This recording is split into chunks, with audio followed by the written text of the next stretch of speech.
Video game sekarang sangat populer di zaman modern ini. Di kalangan usia manapun pasti tahu apa itu video game. Bahkan industri ini bisa menghasilkan sampai ratusan miliar dolar. Tapi apakah kalian tahu kalau video game hampir saja musnah di awal kejayaannya? Mari kita bahas. Awal tahun 1980-an adalah awal masa keemasan video game. Arcade dan konsol rumahan menjadi hiburan utama. Semua orang terobsesi dengan video game. Tapi siapa sangka bahwa kesuksesan yang awal ini malah membuat video game hampir musnah. Di generasi awal video game, Atari menjadi perusahaan besar dalam industri ini berkat konsol Atari 2600. Game seperti Pac-Man, Space Invaders, dan Asteroids menjadi favorit banyak orang. Atari tampak tak terkalahkan. Namun, kesuksesan ini membawa bencana. Atari tidak mempedulikan kualitas game yang mereka rilis, dan hal ini akan menjadi pemicu kehancuran video game. Tapi, salah satu momen puncaknya ini adalah perilisan game E.T. The Extraterrestrial pada tahun 1982 yang menjadi kegagalan terbesar di industri video game ini. Atari terburu-buru untuk merilis game yang hanya dikerjakan dalam waktu 5 minggu demi memanfaatkan popularitas filmnya. Hasilnya, sebuah game yang tidak hanya membingungkan, tapi juga nyaris tidak bisa dimainkan.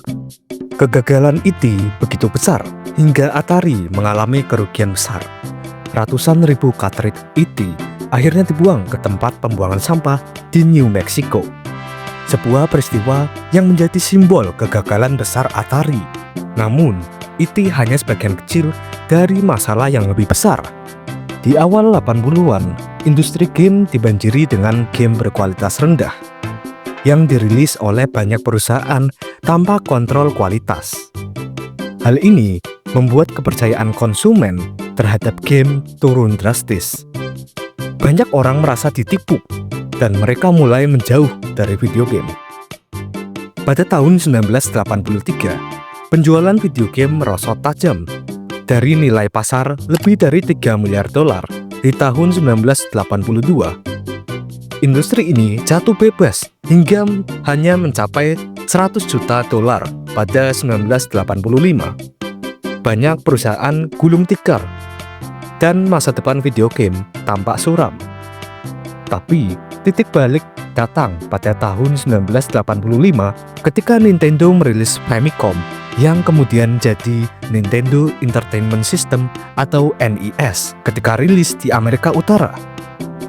Dengan pendekatan baru terhadap kontrol kualitas dan game seperti Super Mario Bros., Nintendo berhasil mengembalikan kepercayaan konsumen dan menghidupkan kembali industri video game.